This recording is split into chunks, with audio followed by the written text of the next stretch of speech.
small disclaimer I want to put up front. I'm a little starstruck right now.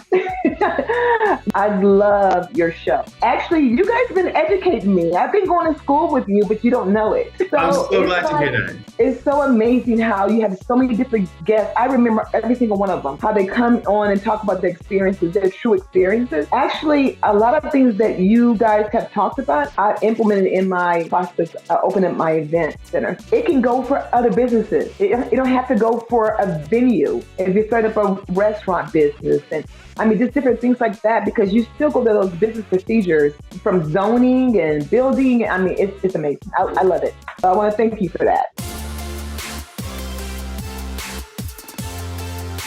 You're listening to the Venue RX podcast. What's going on, everyone? Jonathan here with the Venue RX. And on this channel, we are passionate about documenting and sharing best practices around owning, operating, and managing world-class wedding venues. And we do a number of different types of shows on this channel. Sometimes we talk to industry pros about a variety of topics like marketing, sales, operations.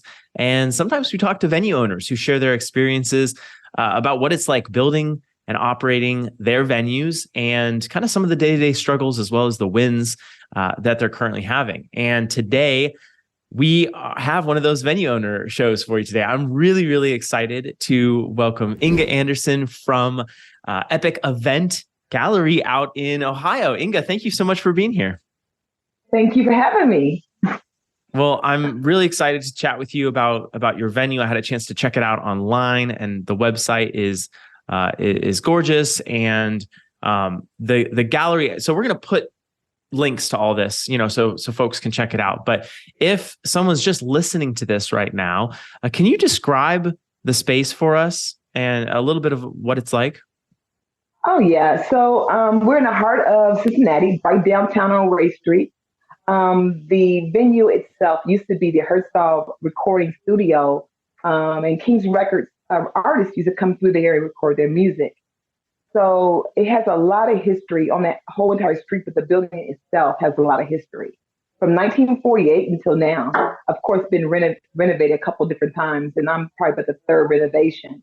But that's exciting to have that venue turned into from a recording studio into a wedding gallery now. Wow. Is it something where it's kind of like a historic building where you had to do a lot of renovations? Because you said you're the third person that's been in that building and renovated it. Yeah. So it's okay. So before me, 1979, they did renovate then. So I do have to do some up to code renovations with the city, things like that. But it's not too bad, but there are some renovations. Now, the building itself, is not exactly a historical as far as like Cincinnati documented to be a historical building, but there is a plaque outside on the street that says Herzog Music Studio, and it tells the year and who Hank Williams came through there. So that's the piece of history that it has outside on the street that they did. That's so neat. Could you give us a little background on you? Like, how did you get into this industry? Kind of your origin story. Why the event industry? And how did you land in Ohio? Okay, so that's a lot of loaded questions in there. That's a lot of questions, yeah. It's okay, though. So we'll go back to why am I here? So I used to work for a company called Temple Casuals way back in the day, telling my age right now. But I used to be one of their training store managers, and I would go different places and train their stores, trouble stores, and things like that. And I ended up working here on a job site. Well, I met my husband. And so, kiss came to, I love you, I want to marry you. And that was just it for here to stay with him. I didn't leave anymore. So being here, I've always had that entrepreneur type of personality. And I love entertainment. I love the singing, poetry, everything you can name of. Now, I can't do any of it. I can't sing, barely can dance, but I can picture art and see art as I see it. So I can put things together, and that's one of my talents. I can bring things together just by looking at it and put things together. So I started a company called Girlfriends Networking Group. And in this company, I would just bring people together and have like different types of activities on the calendar. So if you were new in town, you didn't have friends like me, because I'm not from here, you would meet up with women and like-minded women. We go hiking, dinners. So that did it for 8 years for free. So all these different types of events. I'm like, wait a minute, I'm pretty good at this. So then I went from that to doing like small little plays. And then I started noticing that I would give venue owners all this money to rent their space out. So even selling my tickets for my event, you make a little bit, but they're making the money with me purchasing their space to do my event. And you have to do the nicest the spaces because you want people like that wow factor. So you pay a little bit more money than, to have your event. So I said, well, you know what?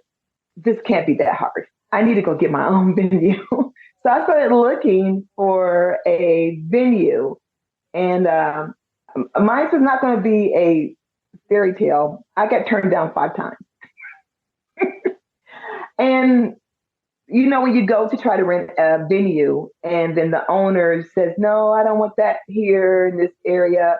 And in Cincinnati, we have different kinds of little suburbs, and I didn't realize that some of the suburbs are so conservative. They don't want venues, wedding venues, party venues. The first thing out of their mind is that you're going to have all kind of parties all night, and they don't want you there. So I was turned down like 4 or 5 times until I said, let me try downtown, because I never thought I could afford downtown. Downtown's expensive. It's nice down there. I just never thought I could afford down there. So when this landlord said, hey, your idea is amazing, so let's do it, I'm going like, really? Is this a joke? So he let me rent the space out, and then I just told my vision on how I wanted to change it. And one of the things was I would use my own money to change it, and I did. That's so cool. Inga, I'm really thankful that you told us that you got turned down 5 times, because I think a lot of times there's this idea in people's minds that, you're going to go out and you're not going to really be met with resistance. Or if you do get met with resistance, it's just going to be a little bit, right? You're just going to hit a couple of obstacles. But you went through 4 times of someone saying no for you to get that final yes to get that access to where you are right now. I just need one yes, just one. That's all I need, one yes. And that's inspiring. So if someone's listening to this or watching this and they're on their third, your advice to them is you got 2 more, right? Yeah, you know what? But those no's saved me. When I say they saved me, they really saved me. Let me tell you why they saved me. If I would have went out to a suburb out near, but you don't know the areas, it's called Sharonville. They're so conservative, they would have been shutting me down. They wouldn't. The people around me would have been complaining about cars, about whatever. So I'm blessed that I got those 4 no's, because those wasn't the areas for me. I'm right where I'm supposed to be, downtown. I'm right where I'm supposed to be. So I'm excited about this. So thank you, people, for those no's. Yeah. Thank you. Yeah, I love that. Give us a sense of the time that it took from kind of that first idea where you were like, hey, I'm going to do this venue thing, and you started looking, to when you actually found that landlord. Like, what was the time period of the 5 no's? 1 year. 4 no's. 1 yes. Yeah. 1 year. 1 year. 4 no's, 1 year. Okay. Yeah. I look steady for 1 year. And of course, but what I would do, and I would tell people that are looking to not get discouraged, is I would watch podcasts like yours, read lots of books. While I'm waiting for that yes, I would just try to educate myself of the accountant space of it, the architect, just try to figure out how people are doing it. I would ask other people, can I come see their venue? If I can even pay them for a consultation at their venue. Of course, some people said no, and some said yes, and would show me around, and some of them took, a gift card. Some of them said no, I don't want anything from you. But I spent that whole year reading and researching and trying to figure out what exactly makes a great venue. You know what I mean? What are the mistakes that other people made so that I, I identified the mistake when it's coming, you know, but not saying that I have not made some mistakes, but I'm pretty sure we're going to get that in this conversation because I don't want people to think it's all bubblegum to lollipop because it's not. But my experiences right now, I'm on a ride and I love the ride that I'm on. That's important. I think loving the journey is Yes. important, and not thinking that the journey is necessarily going to be fun. Like if you normalize a Right. bit of the struggle and then you're there for the struggle, then all of a sudden like the highs are awesome and the Yes. lows you're kind of planning on them already. So you don't Right. Right. you don't have to be as hit as hard or emotional. Those are lessons I'm learning right now, in Mhm. our business. So that's really cool. Tell me where you're at now, like present day. End of March is when we're recording this. It'll probably be released, sometime maybe end of April, within April. Where is the venue now? If we were to go there, right now, what stage of the process, I guess, is it at? Okay. So I, I'm trying to think of a way that I can put this so it won't come off so crazy. Go crazy. We're good with crazy. Okay, then I'm going to tell your audience another one of my mistakes I made. So I tried to hire a contractor for my business. I mean, I can do some things, but it's just best to have a professional do those types of things. So I've already had the architect. I already knew what I want. I got my own permit, my business work permits and all that stuff through my architect. So all the general contractor had to do is come in and just put his name on the work permit and look at the designs and do the work. I picked a company that I seen on Facebook, a guy that was always like, "Hi, look at me! I'm $1 million company. Hi, look at me! Look at our new stuff. I'm building gas stations." I'm like, "Wow!" So I reached out to talk to him and everything, and he seemed amazing. I did Google his name, and nothing came up. So I thought, okay, he must do good business. Well, I a lot of money later on, no work. He abandoned the job. So I hired a contractor that damaged the building and did a poor job and left the job for 18 days. Oh no. Yes, I did. I did. So, the thing about it is it's a learning experience Yeah. because when you have this type of money that you're trying to get your building, I know you're excited because I was excited by my building, but everybody's not going to have that same heart that you do and just want to do the work. There's some people out there will scam you, and I happen to be one of the people that got scammed. But what I did was I found another contractor through my design engineer, which I should have went with him in the first place. And he's been on the job as today, it was the 31st of March right now, 3 days. And Jonathan, he's almost like halfway through the project. So yes, it's so Wow. crazy. It's so crazy. So he's got all the work done. Just a few more things we need to do for the city to make sure that we comply. And I think that we'll probably be trying to show tours April like 20th or so.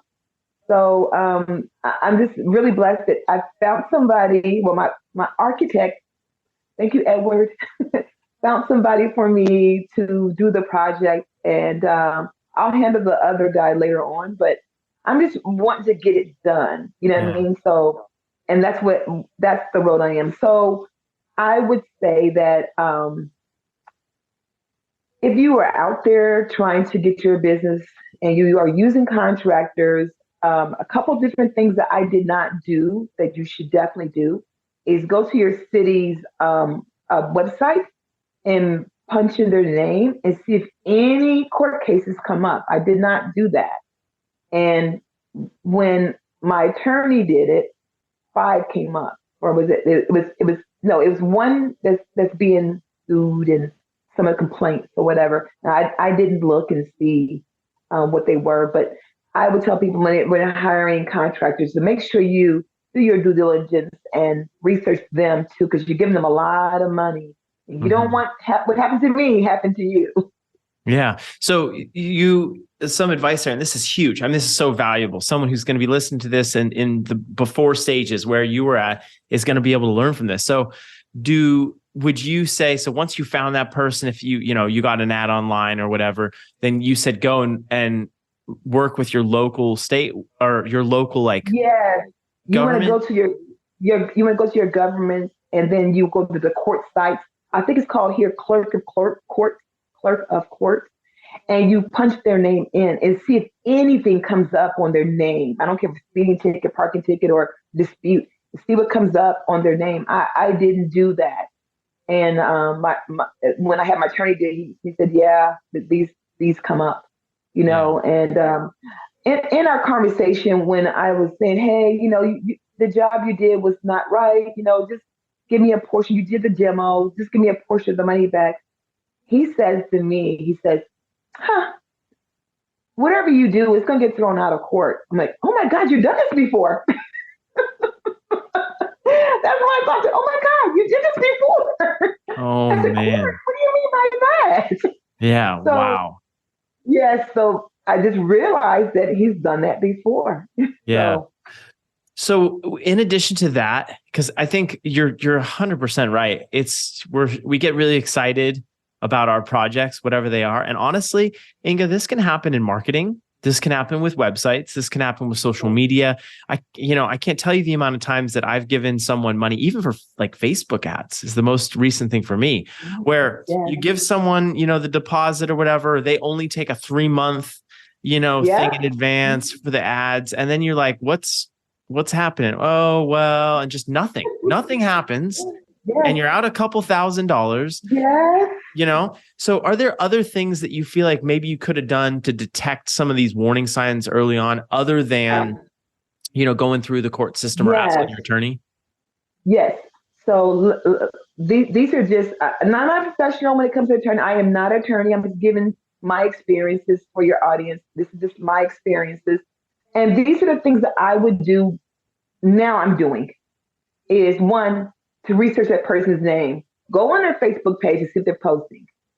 2 is to go to the clerk of courts or your county's website and pull their name, punch it in there. And you want to know about speeding tickets. You want to know about everything about them when it comes to that before you give them a lot of money. And secondly, ask them for references. 3 references of job they did, because I didn't do that. I didn't ask him for, have you done this before? I just went by, he's a friend from Facebook, and I went by that. Ask for references and call those references. I mean, that's what I would do. That was something that I learned doing this. So I made a big mistake, and it's a costly mistake for me, but It'll be worth it in the end. It sounds like you have now an amazing contractor who's pushing right through the projects. And something you said there too reminded me of a lesson I've learned, which is when hiring contractors, I feel like you want to get referrals from people that you trust, vendors that you already trust in your network. You went to your attorney. Yeah, right. Like you went to your attorney, you went to your designer, you already knew your architect, you already knew you liked your architect, you already knew you liked your attorney.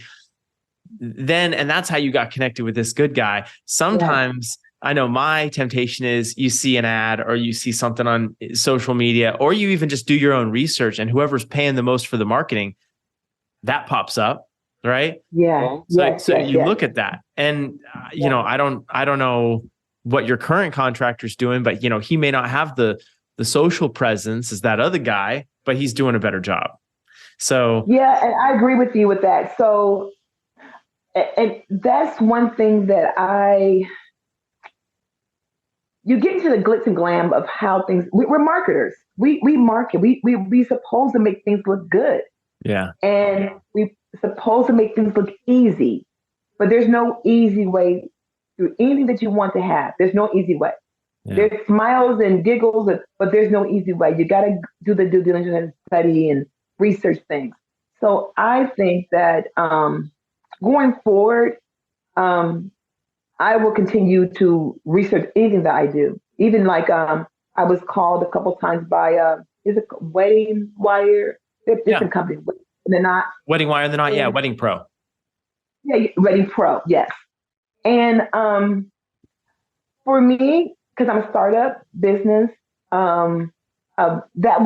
it's not viable for me right now to do that broad of marketing, because I don't have the funds for it right now.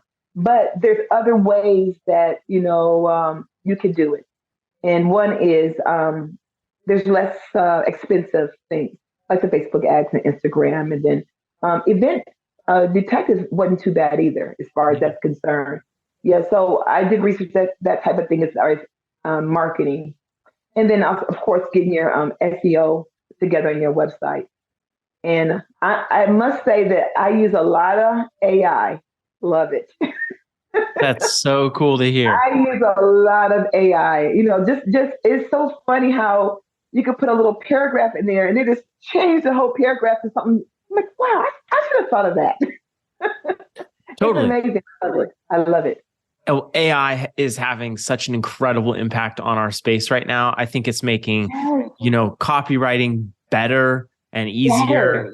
It's letting us focus on running our businesses instead of, sometimes you sit there in front of a blank page and you're just like, writer's block. Crazy. Right. Yeah. Yeah. I love it. So I have a question then, kind of shifting over to the marketing side of things. You're, let's say a month out from doing tours, and that's really, really exciting. What marketing efforts have you done up till now to kind of help start getting your name out there and start maybe getting some of that momentum started so that when you get to the place where you're doing tours and selling, that you're ready to go? So I started a year ago. So I got all my handles on social media. I've been had those for a very long time now, since, a year or so. But I've already started entering into Zolo and Event Detective, and I started entering my thing. So I have the render in there. My husband did the rendering for me, and I have that in there right now. And actually, I'm already getting calls, and I've got 5 tours booked already for the 16th already. So I have not went full speed ahead on the booking. I know that they say you should book and get the deposit, but I'd rather at least have my floors in before I start, saying, hey, come look at the place, It's just not viewing acceptable for me right now. But my goal is once the floors get in, the other things can wait because it looks beautiful already. I'll start doing more tours and I'll start doing the booking. So I'm just using the normal ones, Facebook, Instagram, Event Detective, Zolo, and things like that. Is it Zola or Zola? Zola, I think. Zola. Yeah, it's that. Yeah. I know we've looked at Event Detective, Zola. We've used Wedding Wire in the Knot before. Some properties we do, some properties we don't. It's really tough. It's a mixed bag with the quality of the leads, but I totally agree with you. Spending your time on SEO and some of those other things versus spending the money kind of in the early stages when maybe you don't have the cash yet. But then, as soon as you get some of those deposits, reinvesting that back in makes so much sense. I'm looking for Google ads. I have not done it. I don't understand that well yet. Google ads. So you need to do a podcast on that, Google ads, because I would love to figure out how to do this, because it's kind of like it's using SEO, but I don't know how they rank. I'm kind of confused about that. So I need to take more classes on Google, because I think Google would be the best way of doing it also too, Yeah. So we'll see how it works out. Yeah, 100%. I'd love to do that. I actually just did a podcast on SEO, and we really dove deep into a lot of SEO topics. But I think it is time for a Google ads. Yeah, that would be really great. It's a great search engine. I use it all the time. Cool. Yeah, cool. Well, we'll do it. So I want to ask about operations. I know you are not there yet, but what are you thinking in terms of packages, how you're going to execute the weddings? Are you getting started thinking about hiring people? Are you going to be doing it yourself? Give me a perspective on that.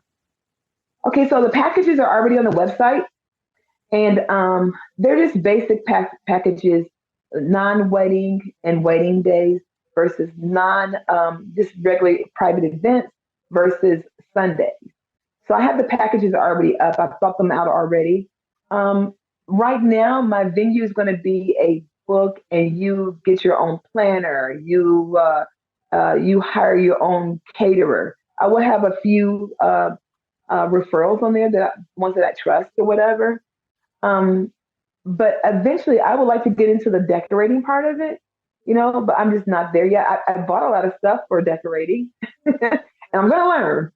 But I want to focus on just getting my venue rented first, and then just having that planner just use their imagination to do whatever they want with the canvas of it.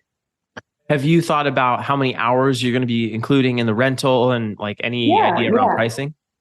Yes, I have. So what I did was, I guess I'm a researcher.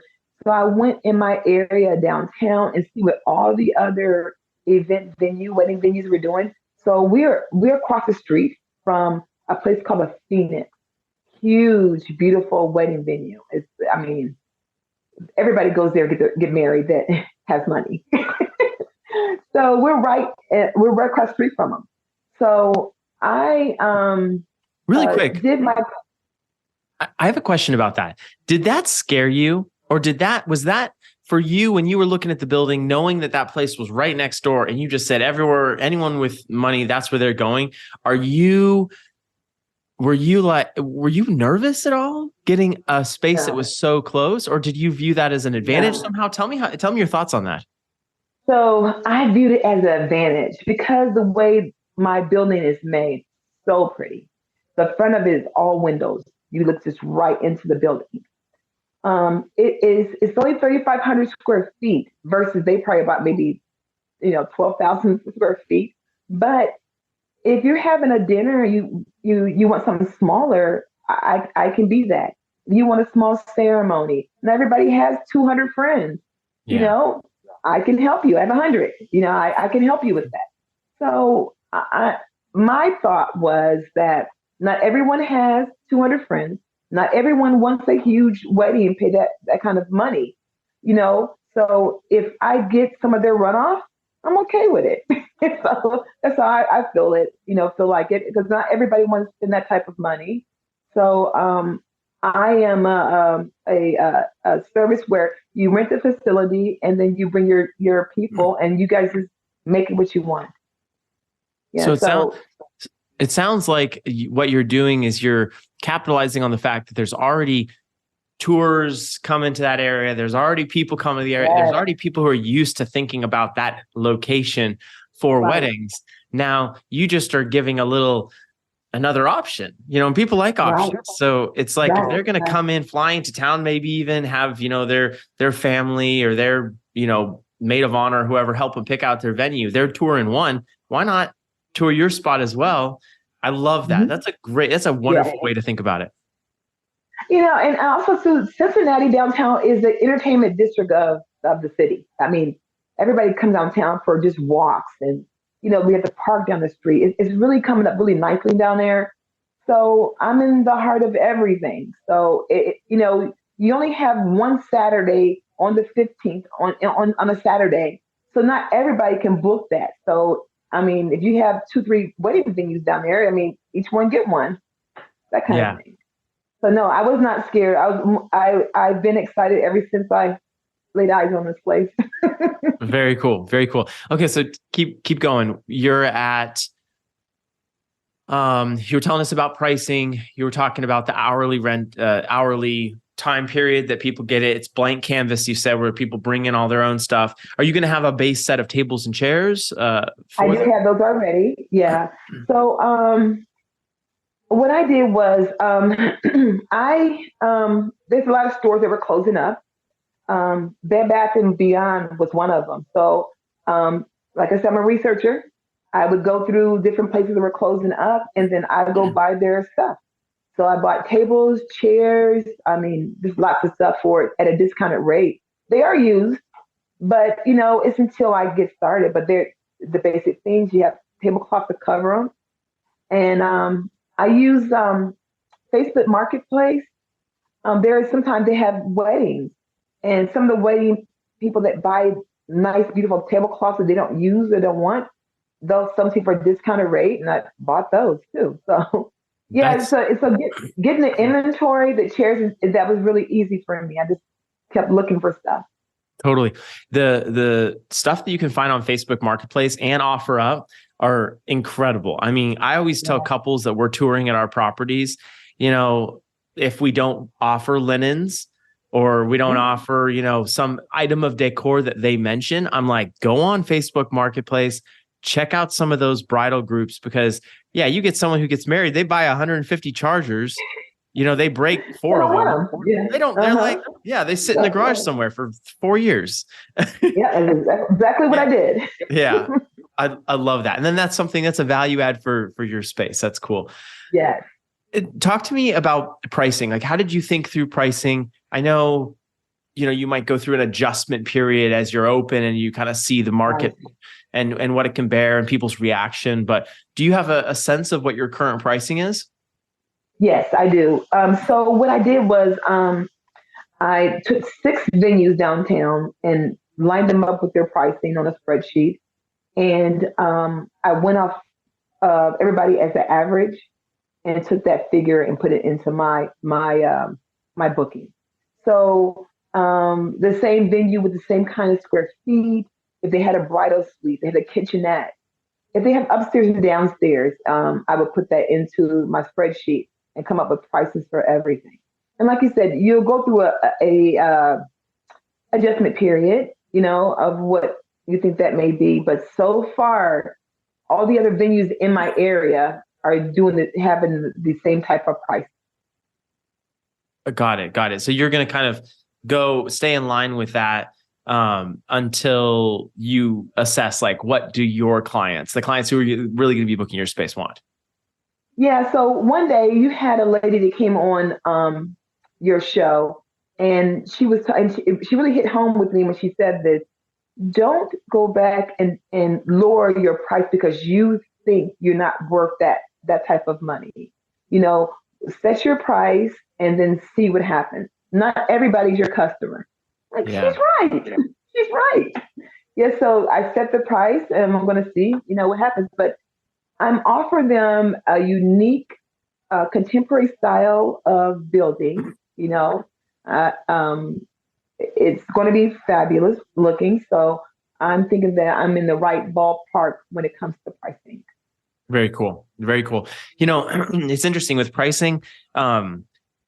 I think eventually we'll probably try to put some sort of cool pricing calculator together that helps. But a lot of the way that we've done our pricing at the 5 venues that we have now has been almost a gut feel based on the reactions of the tours. So we'll do what you did, right? We kind of set our base pricing based on what we feel like the venue, and we get close, you get close. Yeah. But then, I mean, I remember even last week, even today, I mean, I've got 3 tours at this new property that I'm going to be driving up, and I'm going to be doing some selling because we're still hiring the sales manager, and I got it was like 2 weeks ago, we had set the pricing and I got 3 tours in a row that instantly booked pretty much. They were like, oh, wow, incredible price. For the 4th tour, I raised the price by $500 just out of the air because I knew that this was like people were willing to pay for it, right? Yeah. People had no problem with that $500 increase. So then we went back and we changed it for anything moving forward. Obviously, the people who already booked it, we're not messing with that. But there were some other things I did. I went back and looked at the hours that we were including, and I realized people need an hour or 2 more.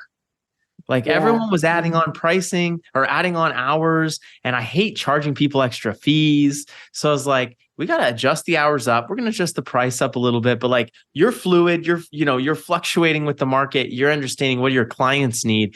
And I think that's really important. And that sounds like what you're doing, right? You've set your price, but then As soon as you get those Yeah, tools. but my price is a copycat though, because I just copied off of what everyone else is doing in that area that are around the area that I am in. So I'm going by what they forecast in their business. So I'm hoping that that'll be the same for mine. But it's funny that you said a minute ago. You said that you would go on people's feelings on when they came through the venue. So before this stuff happened with my contractor, I interviewed three people that were contractors. And when they walked in the building, each of them go like, "Wow, this is nice. You're going to do really well."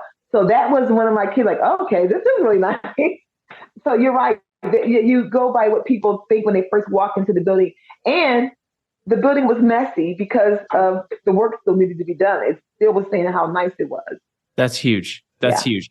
Yeah. Mhm. And the strategy that we use doesn't always work in every scenario. You're in a more kind of urban environment, which is huge. Like that's such a cool opportunity because you have people who are already in the space. A lot of the venues we currently manage are in either suburban or even more rural areas where, people are coming only for that event.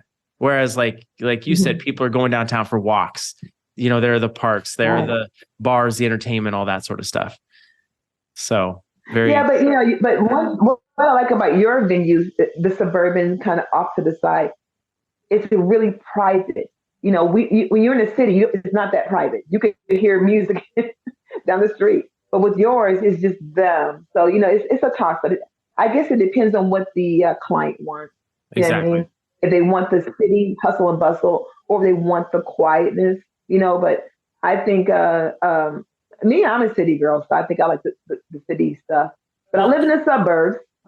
well, like you said, you got to find your client, and I think you're gonna Yeah. find that. Inga, I have two more questions for you, just about kind of more operational stuff. What are you doing in terms of insurance? Are you asking your couples to get day of event insurance? Okay, so I've already got my personal business insurance already. I got that before construction started. You never know what's going to happen, so Yeah. I've already got that. But each client has to have their own insurance. I have a link of an insurance company. They can use it or not, but they have to have their own insurance. Some people say, "Well, we got house insurance. As long as the house insurance writes in that 1 day insurance for the venue, I'm okay with that." Hmm. But yeah, they have to have that insurance for their event. Got it. And we don't have a liquor license, so they have to have that serving license also too to get that done. But they're allowed to bring in the alcohol, and then I work with one of the schools down here that has a bartending school, and they will serve, so they can't serve themselves. I have to have the school serve them. Very cool. You literally read my mind. I was going to ask you about food and beverage next. Like, is that something you're Yeah, partnering with someone yeah. for, or are you? So with the alcohol side of things, it sounds like the guest, so the couple could bring in their own alcohol as long as it was served by someone who was like a legit bartender. Is that correct? Yes, and they could, as long as people have they have insurance and papers that they are pro serve and all that stuff. I'm okay with that, but they have to show that, have to be displayed.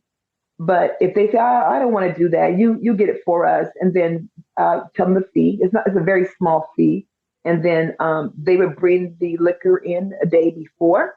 They would give it to the bartender, and then they can't have any type of liquor outside that bar area, and everything's free, so they have to give it away.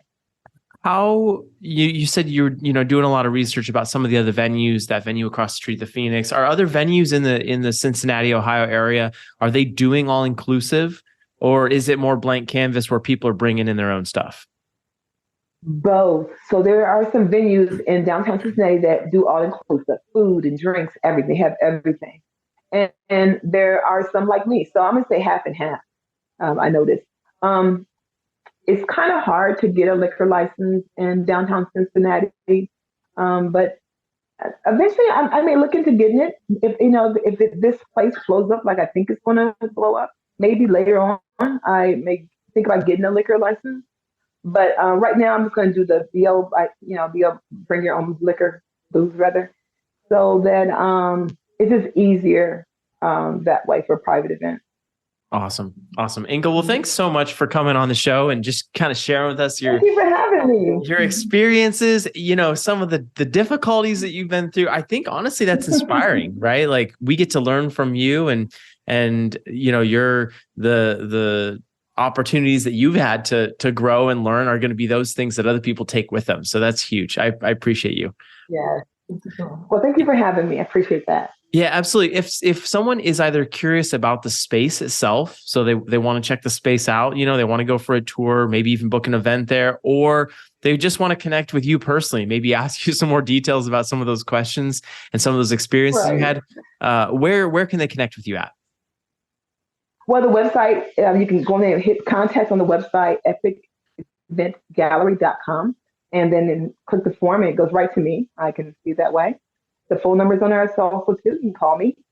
Cool. Awesome. And then and IG and Facebook too. All under Epic Event Singular Gallery. Gallery.com. Yeah. Epic Event Gallery. Beautiful. Awesome. Well, Inga, thanks again for coming on. I appreciate your time and I'm excited to see your progress, as you open here. And it sounds like you're gonna you got a lot of success coming your way. So I'm excited for it. I'm gonna send you pictures of how it looks once it gets going. I'm gonna show you pictures of it. I'll also show you the pictures behind the scene on what it looked like. Yes. What the guy did to it. So you're like, oh my God. Show me. I want to see. Thank you for having me. Yeah, I want to see, and maybe even we have you on in a year. After you've really got the ball rolling, and it's like we were here, now we're here. We've made all this progress. We're here. Awesome. Right. Cool. All right, Inga. Thank you so much. Have a wonderful rest of your day. All right. Thank you so much for having me. Bye.